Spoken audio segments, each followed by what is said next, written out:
রাসূলুল্লাহ সাল্লাল্লাহু আলাইহি ওয়াসাল্লাম এর এই অসুস্থতা দেখে মদিনার ঘরে ঘরে কান্না রোল পড়ে যায়।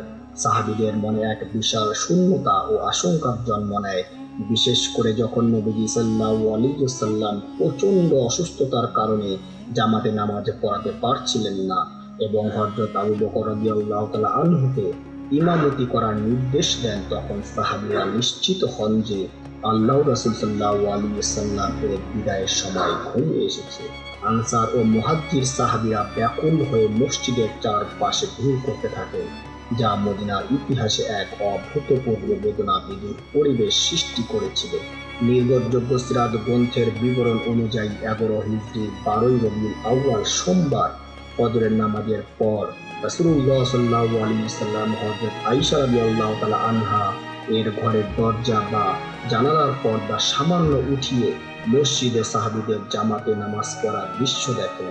সাহাবীদের সারিবদ্ধ সুশৃঙ্খলভাবে নামাজ পড়তে দেখে রাসূলুল্লাহ সাল্লাল্লাহু আলাইহি ওয়াসাল্লাম এর পবিত্র মুখমণ্ডলে আনন্দের এক স্বর্গীয় হাসি ফুটে ওঠে।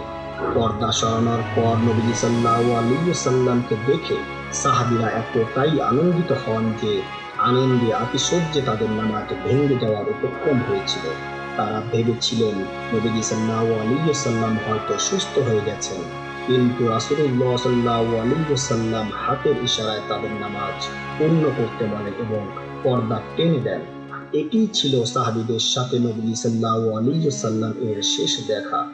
পর্দা নামানোর পর সোমবার দুপুরের দিকে রাসূলুল্লাহ সাল্লাল্লাহু আলাইহি ওয়াসাল্লাম এর শারীরিক অবস্থার দ্রুত অবনতি ঘটে। নবীজি সাল্লাল্লাহু আলাইহি ওয়াসাল্লাম তার প্রিয় কন্যা ফাতেমা রাদিয়াল্লাহু তাআলা আনহাকে কাছে ডেকে কানে কানে কিছু বললেন। প্রথমে ফাতেমা রাদিয়াল্লাহু তাআলা আনহা কেঁদে ওঠেন, এরপর আবার কানে কানে কিছু বললে তিনি হেসে ওঠেন। পরবর্তীতে জানা যায় প্রথমবার নবীজি সাল্লাল্লাহু আলাইহি ওয়াসাল্লাম বলেছিলেন তিনি এই অসুস্থতাতেই ইন্তেকাল করবেন, তখন ফাতেমা রাদিয়াল্লাহু তাআলা আনহা কেঁদেছিলেন। দ্বিতীয়বার বলেছিলেন পরিবারের মাঝে ফাতেমাই সর্বপ্রথম তার সাথে জান্নাতে মিলিত হবেন, তখন ফাতেমা রাদিয়াল্লাহু তাআলা আনহা হেসেছিলেন। রাসূলুল্লাহ সাল্লাল্লাহু আলাইহি ওয়াসাল্লাম হযরত আয়েশা রাদিয়াল্লাহু তাআলা আনহা এর বুকে হেলান দিয়ে থাকা অবস্থায় তার শেষ কথাটি উচ্চারণ করেন।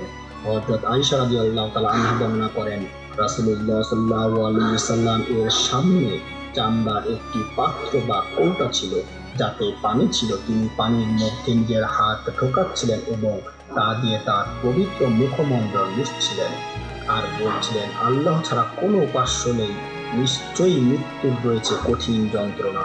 এরপর তিনি তার হাতটি সোজা করলেন এবং বলতে লাগলেন, হে আল্লাহ, সর্বোচ্চ বন্ধুর সান্নিধ্যে এই অবস্থায় তার রূহ মোবারক কবজ হয়ে যায়।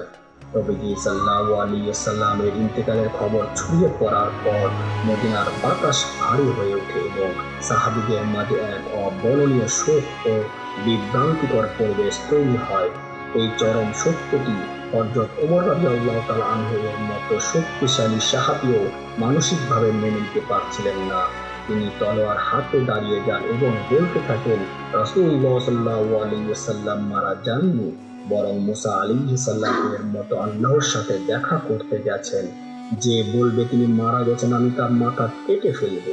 তীব্র শোকে হযরত ওসমান রাদিয়াল্লাহু তাআলা আনহু কথা বলার শক্তি হারিয়ে ফেলেন। হযরত আলী রাদিয়াল্লাহু তাআলা আনহু এত বেশি ভেঙে পড়েন যে তিনি একাকী বসে পড়েন এবং নড়াচড়া করার মতো শক্তি হারিয়ে ফেলেন। অনেক সাহাবী শিশুর মতো ঢুকুরে কাঁদতে শুরু করেন। হযরত আনাস রাদিয়াল্লাহু তাআলা আনহু বলেন, যেদিন রাসূলুল্লাহ সাল্লাল্লাহু আলাইহি ওয়াসাল্লাম মদিনায় এসেছিলেন সেদিন মদিনার সব কিছু আলোকময় হয়ে গিয়েছিল, আর যেদিন তিনি ইন্তেকাল করলেন সেদিন মদিনার সব কিছু অন্ধকার হয়ে গেল। এই চরম সংকটের মুহূর্তে ইসলামের ইতিহাসে সবচেয়ে বড় ধৈর্যের পরিচয় দেন হযরত আবু বকর রাদিয়াল্লাহু তাআলা আনহু। তিনি খবর পেয়ে দ্রুত ঘোড়ায় চড়ে এসে সরাসরি রাসূলুল্লাহ সাল্লাল্লাহু আলাইহি ওয়াসাল্লাম এর ঘরে প্রবেশ করেন। নবীজি সাল্লাল্লাহু আলাইহি ওয়াসাল্লামের কপালে চুমু খেয়ে কেঁদে উঠে বলেন, আপনার উপর আমার মা বাবা উৎসর্গ হন, আল্লাহ আপনার উপর দুইটি মৃত্যু একত্র করবেন না। আরব সমাজে কাউকে সর্বোচ্চ সম্মান ও ভালোবাসা দেখানোর জন্য এই বাক্যটি ব্যবহার করা হতো। রাসূলুল্লাহ সাল্লাল্লাহু আলাইহি ওয়াসাল্লাম এর প্রতি হযরত আবু বকর রাদিয়াল্লাহু তাআলা আনহু এর ভালোবাসা নিজের পিতামাতার চেয়েও যে অনেক ঊর্ধ্বে ছিল, মৃত্যুর পরও তিনি সেই ভালোবাসার স্বীকৃতি দিয়েছেন। রাসূলুল্লাহ সাল্লাল্লাহু আলাইহি ওয়াসাল্লাম এর দুনিয়াবী জীবনের অবসান ঘটেছে, তিনি আল্লাহর নির্ধারিত একমাত্র মৃত্যুটি বরণ করেছেন এবং এর মাধ্যমে তার সমস্ত পার্থিব কষ্টের অবসান ঘটে।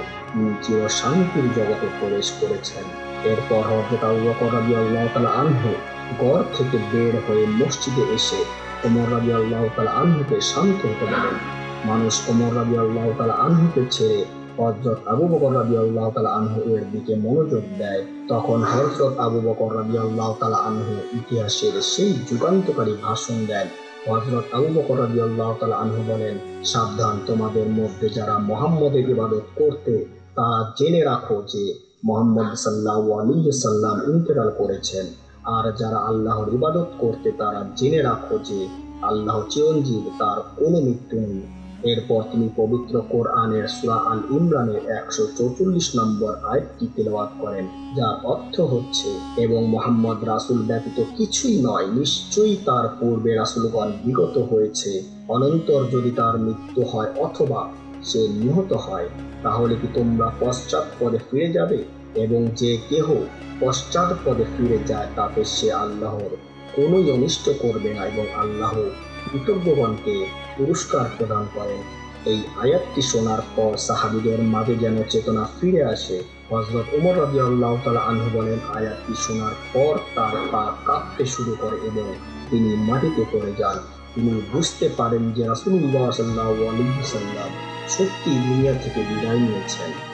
জীবনের যত বড় বিপর্যয় বা সুখই আসুক না কেন, মুমিন কখনো জ্ঞান বা নিয়ন্ত্রণ হারাবে না। বিপদে ধৈর্য ধারণ করা এবং আল্লাহর সিদ্ধান্তের প্রতি আত্মসমর্পণ করাই প্রকৃত মুমিনের বৈশিষ্ট্য।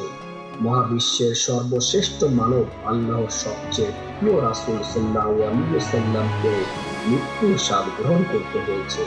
পবিত্র কোরআনে আল্লাহ নিজেই বলেছেন, নিশ্চয়ই আপনি মৃত্যুবরণ করবেন এবং তারাও মৃত্যুবরণ করবে। যখন সৃষ্টির শ্রেষ্ঠ মানুষেরও বিদায় সুনিশ্চিত, তখন আমাদের প্রত্যেককে প্রতিনিয়ত পরকালের পাথর গোছানোর জন্য সর্বোচ্চ চেষ্টা করতে হবে।